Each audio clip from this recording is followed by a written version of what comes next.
Sound check. Testing 1 2 3. Testing 1 2 3.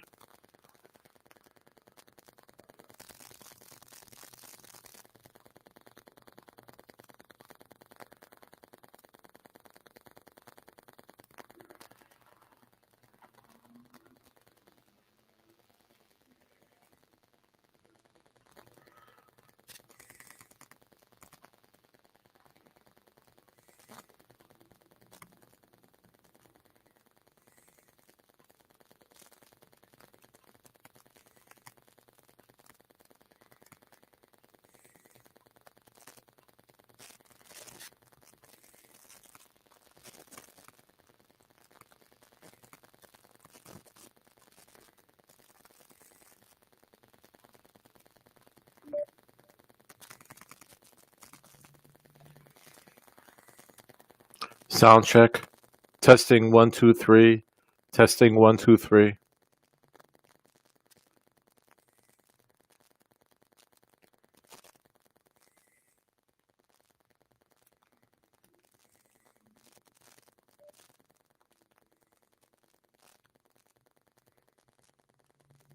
Sound check. Testing 1 2 3. Testing 1 2 3. Okay, thanks, Lon. It sounds like the sound is good now.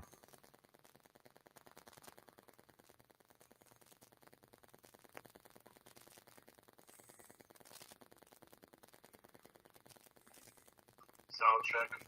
Testing 1 2 3. Testing 1 2 3.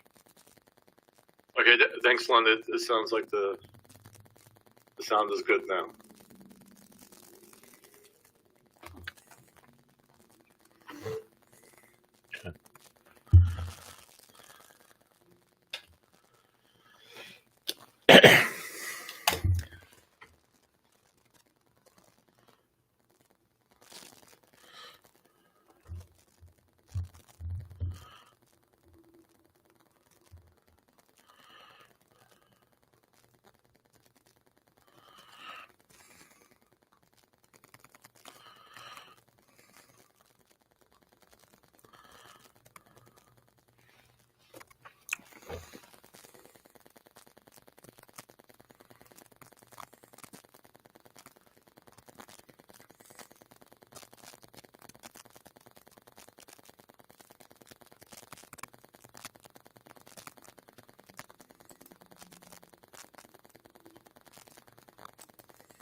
Hey, I didn't want to do that. Yeah. Okay. Go back.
Okay, it's 10 a.m. We're on the air. Good morning, everybody. Um, it's a sun is kind of out. It's a chilly today. Nice full day. Nice day for a pumpkin spice latte, and might try to go swimming today. Actually, our pool is still open at Will Oaks for this weekend. Might try it. Might be crazy for trying it, but might do that. Well, anyway, we'll make the best day of it. And right now, it's time for.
Okay, so today we're going to discuss urban or suburban. And the reason why I picked that topic for today, because there's been many articles written between many publications, whether it's the real estate professionals read Eenman, okay? It could be on CNBC, the New York Times. And there's plenty of articles on my blog about people deciding to move to the suburbs. Now we are not a big city area. We have Norfolk. To me, that's considered with its tall buildings a city. I mean, you have the city of Portsmouth as well, but this article are talking about moving from an urban area to the suburbs probably will be reached to people who are living in the larger cities, whether it's New York, whether it's Miami, whether it's Los Angeles, going up north to Seattle, the large cities that has mostly, I would say, IT jobs, dealing with the internet, dealing with social media marketing. And it could be other jobs as well. But basically, these cities that have these type of jobs where you're not manufacturing, in a plant or a factory, but you are working or you're in a situation where you could do the majority of your work at home with your computer. Basically, with today's technology, you basically could work anywhere. I mean, who would have thought 40 years ago that most people have computers with large screens and printers and scanners and fax machines, and a lot of that now is comprised into one item where a printer could fax, scan, email, and we could do this all now at home. The good thing about it, personally, is that it's a lot easier to do these things now, and you didn't have to be in the office to do these things. The bad thing is that you're always at work, okay? Because basically, I get calls on real estate, 8, 9 o'clock. Some people will call after 9, but they'll text me first and say, "Hey, can we talk?" So basically, you're always working. Before all this technology. Once you left the office at 5, that was it. If there was someone had to speak to you, it would be the next day. But now we have basically 24-hour service. Well, keep that in mind before we actually start talking about urban or suburban. I want to hand it off right now to my producer, Leonard. He's actually somewhere in Hampton right now. Chris, I am in front of the American Theater in Phoebus, which is part of Hampton. They have a wonderful 2021 season starting up in February. Artists will be, to name a few, the Duke Ellington Orchestra, The Fifth Dimension, Melissa Manchester, C.C. Williams, Dee Dee Bridgewater, Diane Shure and so many more. This is their best season ever in my opinion, and you can view either inside the theater or virtually online. I'm very excited. To view more info, go to hamptonarts.net. The American Theater. Thank you, Leonard. And basically, I love the American Theater. And there's no fixed genre that goes there. So you could hear from classical music to jazz artists to the Buddhist monks will be there. So the spectrum is big, but they're fantastic. I also saw the guy, I forgot his name now, but he does an imitation of Groucho Marx. He was wonderful.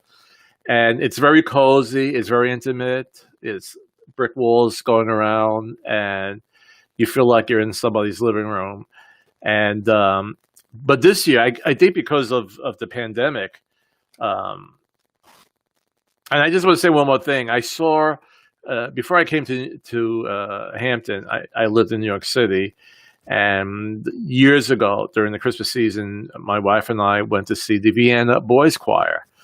And they're international, and they go to these large venues to sing Christmas carols, Christmas music during the holiday season. So we went to Carnegie Hall, okay? And then about three or 4 years ago, they came to the American Theater in Phoebus. And you know, like I said, they play the big venues, you know, the Carnegie Halls, and I don't know if they've been to Lincoln Center, but I mean, that's where they come. They go all around the world, and they came to Phoebus, the American Theater. I love it. I love it. So I love the Theater. They brought out their brochure. I received it this week of their new season. Fantastic. Diane Shure, my God, Diane Shure is unbelievable. Dee Dee Bridgewater, the Duke Ellington Orchestra, C.C. Williams, and that's just at the beginning of the season. I'm not even going through the whole catalog, and it's fantastic. So look at their website, see what shows are coming in, and this is going to start in February. Hopefully, things are a lot better by then. And they're going to take in precautions for COVID-19. And hopefully we have nothing that happens to stop that from happening in February. So shout out to the American Theater and Phoebus. Love them. All right. So let's go over what we're going to discuss today. And let me get out my little blackboard.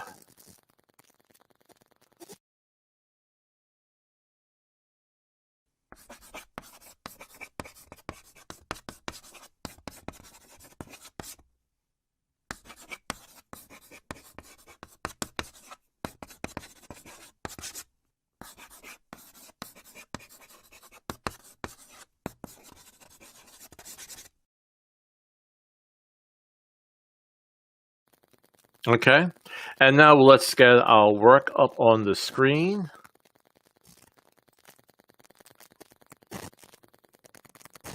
And here we go.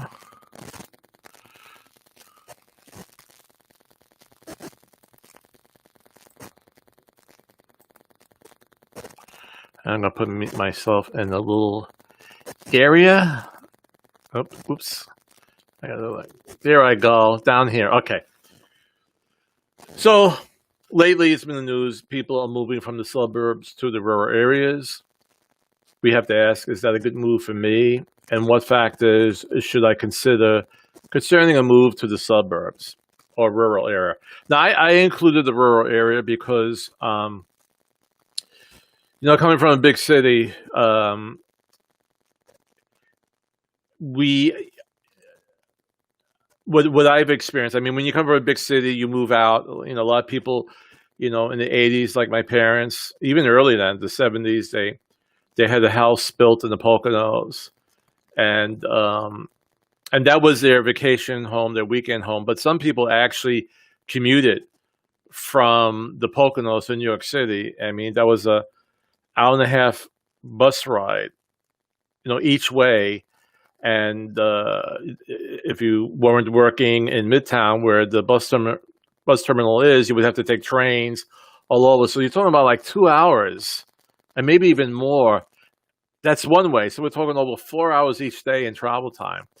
But being that to own your own property and have it built was a lot cheaper than living in New York City. So I mean, going back to the '70s, well, always to live in New York City, or even the surrounding suburbs, surrounding boroughs, I should say, which was a little bit cheaper, was expensive. By the time it came to the 1990s, to the 2000s, and now, it's outrageous. It's so expensive. So a lot of people made that move back in the '80s, even though there was a toil on doing your transportation. All right. And that was, again, before all of today's technology, where you could do a lot of work at home. I myself, when it came to our move down here, we made that decision because we had actually a beautiful rental of 2 stories of a brownstone, and it was a good neighborhood. We had nice friends. We lived, in walking distance of the Brooklyn Academy of Music. We could be in downtown Manhattan in 20 minutes, Midtown maybe 30, 35 minutes. So it was fantastic. It was a great location. We were right by the park. We were right by the Grand Army Plaza Library. It's like gigantic library, the botanical gardens, and it was really, really nice. But there was a time when we said we have to buy something, but I didn't want to buy something in Brooklyn where it would be a 2-bedroom for, at that time, $250,000. Now it would be even higher. I said, I want to go to a place, give me land, lots of land. I want to go to a place where it was more spacious, and we wouldn't have to spend so much for a house. And we looked around. Now, just for my story, my wife had a lot of family and friends in Hampton. For some reason, they migrated to this area. So we came down here and we liked it a lot. And I did a lot of research. And this is going back to the early 2000s. And I saw and read about a lot of developing that was going on in this area. And I said, this is going to be an area where in about 10 years, it's going to be really hopping and busy. And I was right. And so we decided to buy a house here, and eventually we moved down. But the other thing I want to talk about, and when we talk about factors, when you consider to move, my wife and I, we love classical music. In fact, that's how we met. That was our first date, going to a classical music concert. We saw a young Jessie Norman, who was making her name known at a mostly Mozart music festival at Lincoln Center.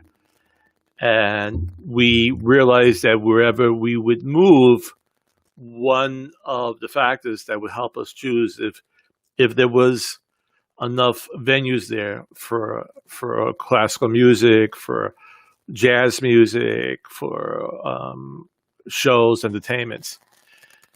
And when I view the Hampton Roads area, we found that all here. Maybe a lot of people don't realize it, but you have three big venues in the Hampton Roads area. You have the Sandler Center, okay, which is relatively new. They were building it as we were moving down here. You have the Ferguson Center in Newport News, part of Christopher Newport University. Beautiful. It's a beautiful center. And you also have the Chrysler Hall in Norfolk. So you have three really nice venues for classical concerts, for ballets. You have the Virginia Opera House for opera. And then you have small venues like the American Theater in downtown Hampton, which has a very eclectic agenda. So there's a lot, and I could talk even more about where you could go here to hear some good music. But it had it here, and that helped us make the choice of choosing this area to move down to. And of course, one of the big issues when it comes to price, the cost of buying a house. I mean, at that time we were living in the brownstones. When we left, they were about $1 million to $2 million each. Now it's probably $2 to $4 million now for a brownstone. So we chose this area, and we felt comfortable because we had a lot of family and friends here. So there's a lot of factors involved when it comes to making that choice between the suburbs, the urban or the suburban area. Now, a lot of people here, after living in Hampton a while, and they want a little bit more space and land. Where do they go? They go out to the Isle of Wight, okay, right over the James River. You actually have to go further into Isle of Wight now because, like, if you go right over the water to Carrollton, it's so much development now there than it was when we first moved down. I mean, there's so many more condo developments, there's more shopping plazas. So that's already, you're not, you thought you get a little bit away from, like a suburb area, but it's building out there. You have to go out a little bit further onto Isle of Wight, where you have more of a lot of land surrounding your property. Also areas of West Suffolk. So some people who want that more privacy, more space between homes, will look into that area. So that area would, and the price of a home per square footage, for instance, a 3 to 4 bedroom, maybe around 2,000 square feet. In your county, it might be $350,000 to $400,000. On the Isle of Wight, it might be like right below $300,000. So you're getting more for your buck when you go out to these areas, and you have a little bit more privacy. If you like more land, if you want to put on horse stables, there's parts of West Suffolk where you have properties like that and have horse stables on that.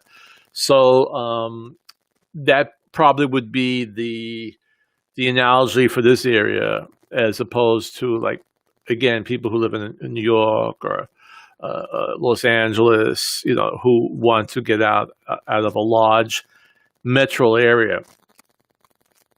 So again, let's take a look down at, get this up here and move down. Okay. So 2 new surveys indicate urban to suburban lean.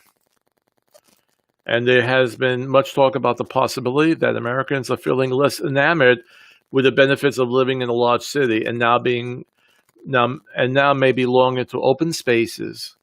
Give me land, lots of land, that suburban and rural areas provide. So I highlighted this area here. While migration trends were toward urban centers before the pandemic, again, everybody wanted to live in the city. We have action going on 24 hours. Stores are open up 24 hours. nightclubs that are open to 4 o'clock in the morning, 6 o'clock in the morning.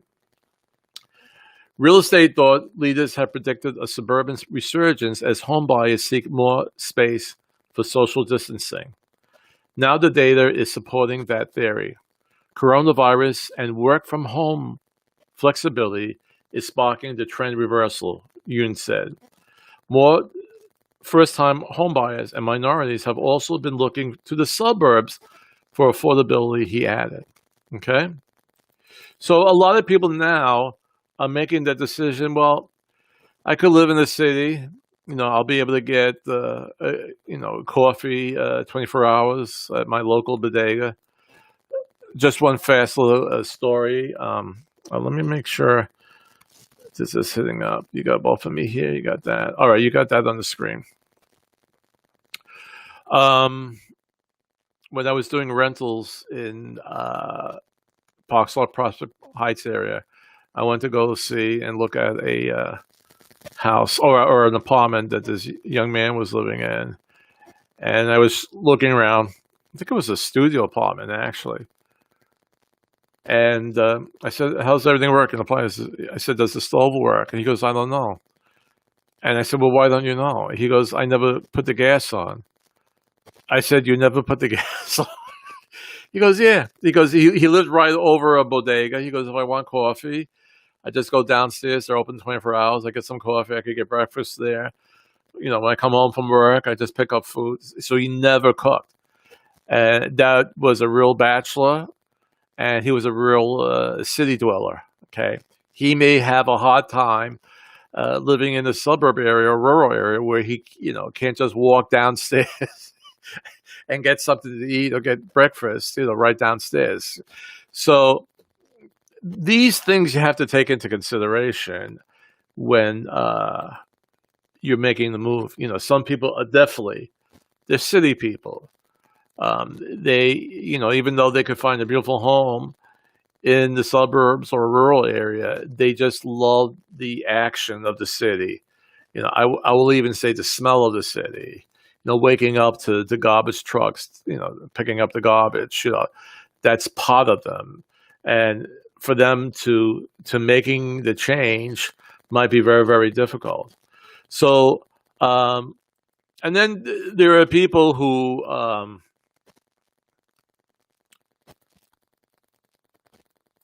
who have families and they say, well, while the kids are small, we could live in a small area.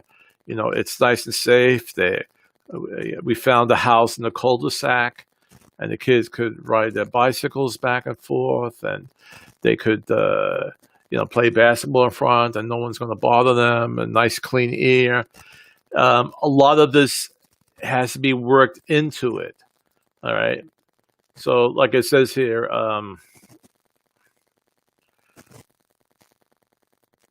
work out your priorities. What's missing where I am now? Is there anything I'll miss about where I'm living now? Make a list of your responses because this could help narrow down your priorities that you want your next location to meet.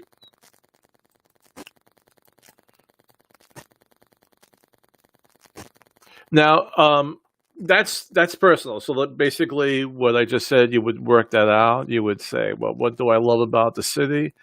What do I not like about the city? What do I like about a suburban area?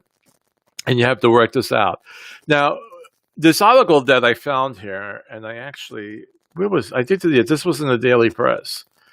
And a lot of people have to take into a couple of things when they make this move, and basically two big factors, because you might say, hey, I'm making this great money, but if I go out to a suburb area where my living expenses might be brought down by 25%, well, actually, if your employer finds it out, it's not going to be that you're going to be fired, but they'll say, hey, you're living out this area where you don't have to spend that much money in paying for a mortgage, so we're going to lower your salary by that amount.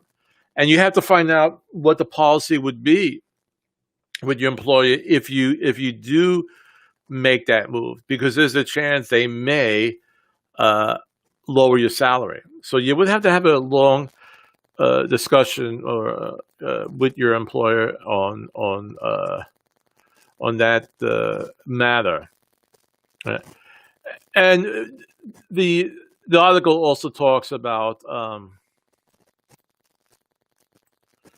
basically here, don't assume your salary will stay the same if your employer allows you to relocate, says Lizata Rainey Braxton, a certified financial planner and co-CEO at the 2050 Wealth Partners, a virtual financial planning firm. You may find your pay adjusted down if you move from an expensive area to a cheaper one. Check with your employer before making plans. So that's important. The article also talked about, the cost of moving. It's not cheap. We did it. I would say it probably ended up to be, because of course we're coming from New York down to Virginia was like over 300 miles. I think I ended up actually paying around $4,000 for it. And that's going back to 2007. So, think at least $5,000 right there. So you have that big expense of moving. You got to make sure you have that money tucked away for that move. You have to work that into the equation of whether or not you should move. But if you have it, you find out, especially if your employer doesn't care where you are,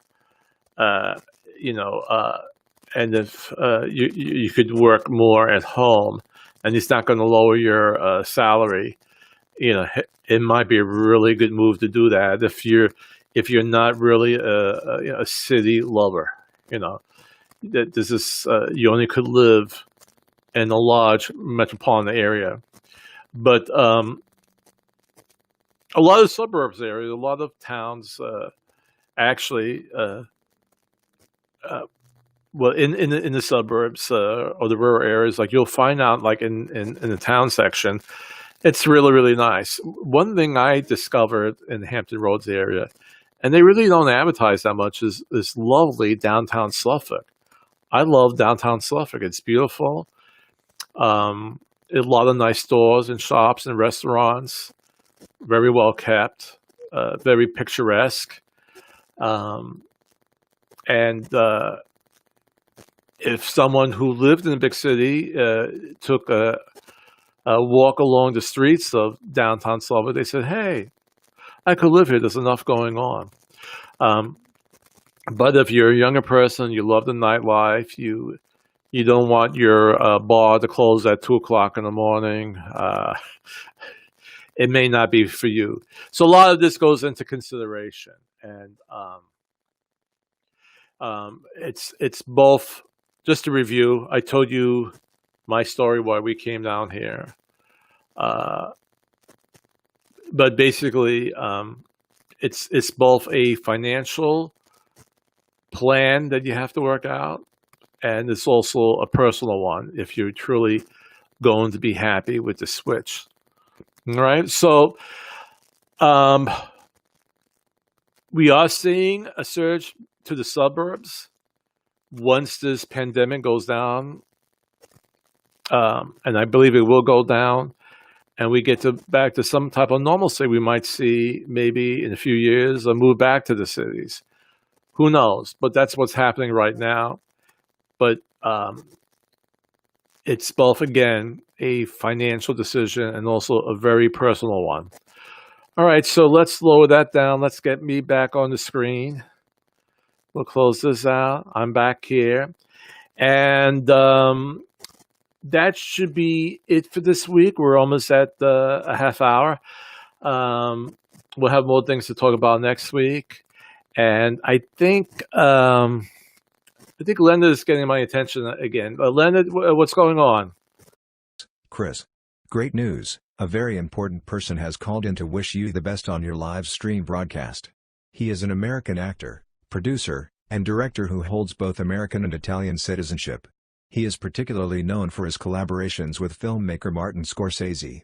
He is the recipient of various accolades, including 2 Academy Awards, a Golden Globe Award, the Cecil B. DeMille Award, and a Screen Actors Guild Life Achievement Award.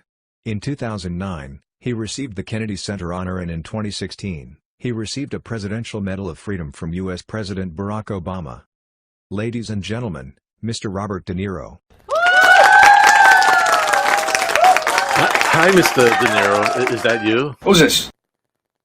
It's Chris Gargiulo. Yeah, can I help you? Thanks for calling in. Have you watched the show? Yes, I did. What are your thoughts? Could you at least try maybe to consider another profession? Mr. De Niro.